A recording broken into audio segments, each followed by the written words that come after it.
Joining me now is Bronwen Maddox, the director of the non-partisan think tank, the Institute for Government.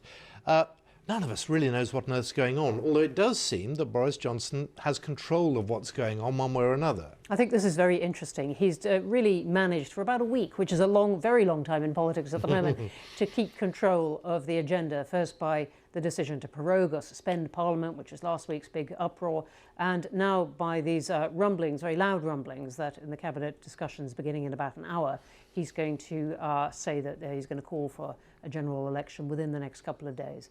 That is, start the process for one in the next couple of days. And the crucial to that is the vote that the general election would be. If he goes to Parliament and says, I want to call it for the October the 17th, i.e. Yes. before a no-deal Brexit, Yes. it's within his power, yes, nearer the time, to say, actually, I've changed my mind, we'll do it after the 31st. Well, this is an interesting debate. I mean, he certainly has the power to set the date of this.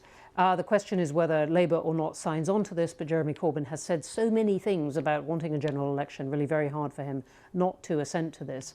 The debate is about whether or not Boris Johnson, having indicated a date for the election, could change it.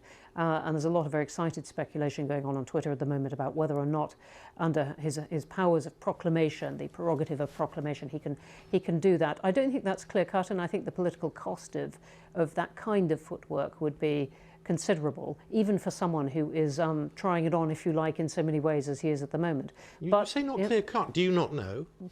I don't think it's a case of knowledge. We're really into debates about how convention is interpreted. And that is exactly the kind of thing that has proved very fluid in the past year.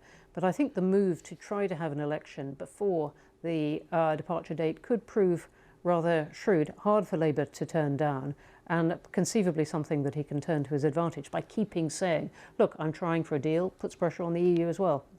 If a week is a long time in politics, tomorrow is going to be a very, very long time. What we do seem to be getting a clear idea of is what those opposed to a no deal are planning, and it's an extension of about 3 months to the October 31st deadline. How much time would they have to make that happen? How would they do it? Well, what they're trying, and they've been working for some weeks on this and trying to get agreement with each other and then on kind of tight wording on this, is to say to the government, to bring a piece of legislation saying, if you, the government, have not done a deal by, say, October 19th, then we ask you to go, or we force you to go to the European Union and ask for an extension of about 3 months. And what has really given them something of a headache, I think, is trying to get that wording tight, not only to force the government to do that, but if possible, to force the government to accept an extension if the EU were to give one. So it's legally quite complicated. It's also politically quite complicated to get them all those opposed to no deal actually to agree what it is they're trying to do. But that's what they apparently are going to do tomorrow.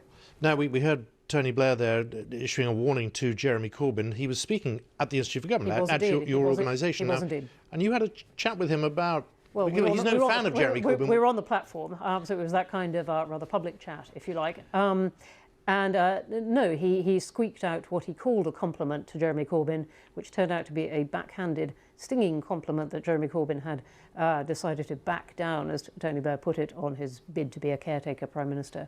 And he told him not to go for a general election, partly on grounds he might lose it, partly Tony Blair wants a second referendum. And Corbyn swiped it away within a few hours, saying, no, sorry, I'm really keen on an election.